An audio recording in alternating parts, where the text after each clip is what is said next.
Hello, and welcome to the All Things Narrative Podcast, where we explore the relationships between the stories we love and the stories we live. I'm your host, Derrick, and let's get started. Surprise! I got one more episode up my sleeve for this year. I know if you heard last week's episode, you're like, oh man, this is it. All Things Narrative Podcast is done for 2022. But I decided to hop on and do one more because it's that wonderful time of the year. The holidays. So we just had Thanksgiving right here in America, and we are getting ready as I'm recording this, getting ready for Christmas and Hanukkah and Kwanzaa and all the wonderful celebrations that we have this year. And so I wanted to just take a few moments to come on here and talk about stories. I know, shocker, right? I was telling somebody yesterday that the beautiful thing about this podcast is that I will never, ever run out of things to talk about because everything has a narrative. And I mean everything. I mean, I'm looking around this room and I'm the only person in the room and I'm surrounded by a bunch of books. I've got books that are fiction, books about history, books about ideas and thoughts. And there's narrative in it all. I look at random objects in my room, and there's a story behind not just how I got each of these objects, but also how each object came to exist. Who created it. It's not going to shock you then when I tell you that holidays not only come from narratives, but they're sustained by narratives as well. And so when you think about the holidays that you celebrate this time of year, it might be fun to kind of go back and just think, okay, how did I come to accept this holiday as a tradition that's important for me to participate in every year? Because we all have, as human beings, we all have these traditions and these things that we do that we're a part of that give us meaning in life. And there's a story behind all those traditions and how they came about. There's also a story about how you were first introduced to said tradition and holiday and celebration.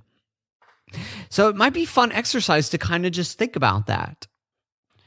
If you listen to the deconstruction episode a couple weeks ago, it might be fun to think about like Christmas. Ooh, Christmas is very fun.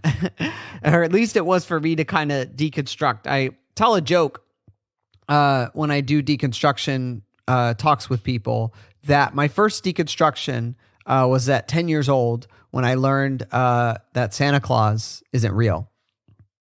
And that was a belief that was very important to me that I held up. And when I learned that that was not true, it was a shattering event of, oh my gosh, what do I think of Christmas now? Like, what does it all mean? Like, I'm sure you've been there before with something.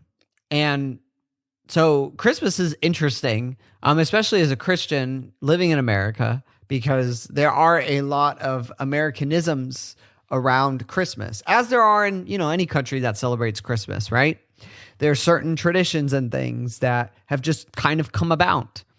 And then there's the story that is kind of at the foundation and at the core of Christmas. And I think there's a couple, actually. There's the ancient stories that cultures have had regarding the solstices, right? So the winter solstice and the summer solstice. And the winter solstice being December 21st, most of these cultures had some sort of celebration around that, right? So the longest night of the year, the changing, of the seasons.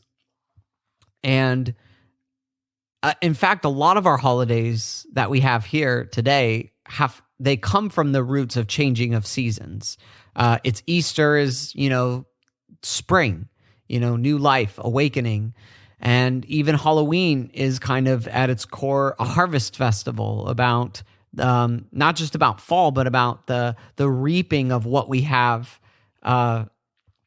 sowed into, getting to enjoy the last of the fruits. And then you have Pentecost, which is also a season like that's kind of like a transition into summer where we are, we're enjoying these fruits and we're enjoying the new life and the gift of it. So all these holidays and celebrations, they trace back to these rhythms and patterns of creation and of our existence.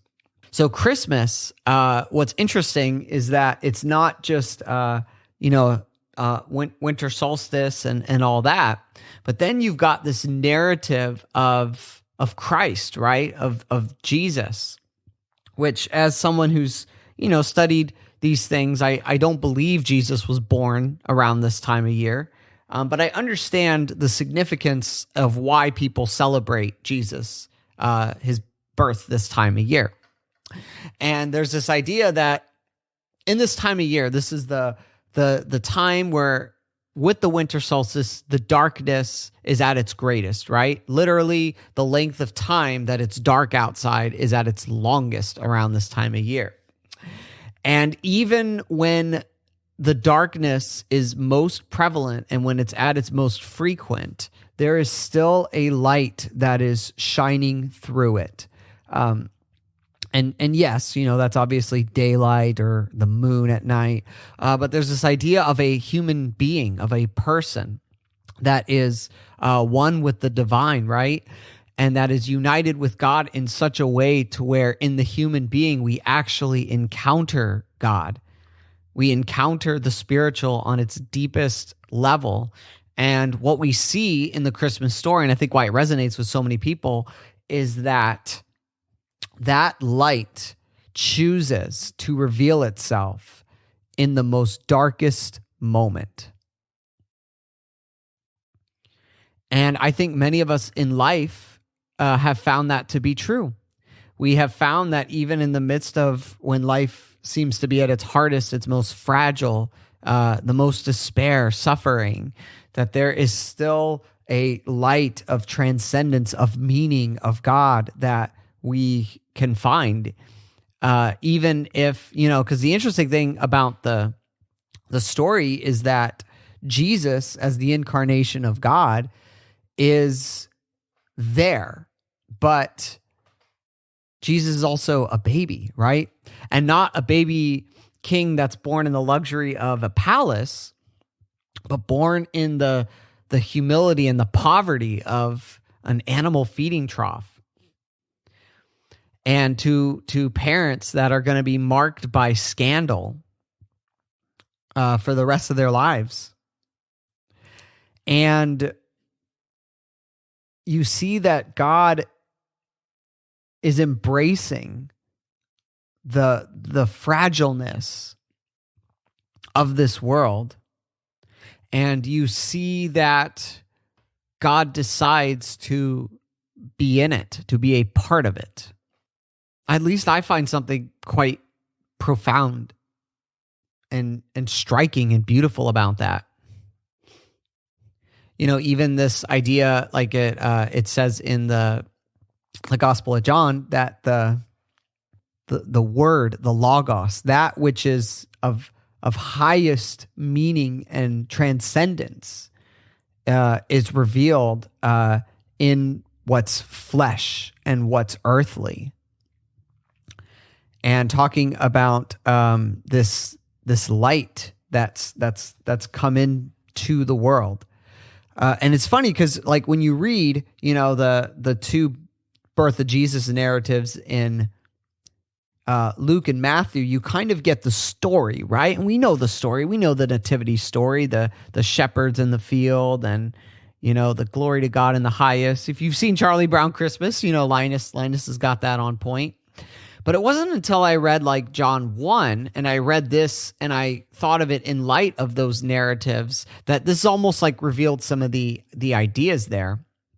And it says here in the statement that it says, "In him was life, and that life was the light of all humanity, of all people, of all mankind. And the light shines in the darkness, and the darkness has not overcome it." That's Christmas for me. That's what I think about this time of year most. That's what I reflect on. And it's through that reflection, that everything else kind of falls into place for me. We stand together as a family, and we set apart time to be together as a family, as many of you do out there, I'm sure, because we have gratitude for each other, for being in each other's lives, and that we get to be the light to each other in the midst of the dark chaos of this world. And that it's a great time to stand together in that, and to show each other kindness through acts of service, through gifts and generosity, right? Part that we really like. And yeah, I just love this time of year. It's a very special, magical time of year for me. It has been hard. There definitely have been Christmases where I have not been in the quote unquote Christmas spirit. Christmases where I do reflect on the suffering of others. And I feel like the season I'm in right now, there's a lot of people I know who are suffering quite a bit this season. And so I used to just sit around and just kind of, boo-hoo and just think, man, like, it's so terrible. But now I find myself in this time of year just trying to do more for people. I remember a few years ago, we found out around Christmas time that there was a family that we knew that was on the verge of being homeless, and we decided to invite the family to come live with us for Christmas time, and we had Christmas together, which was really beautiful.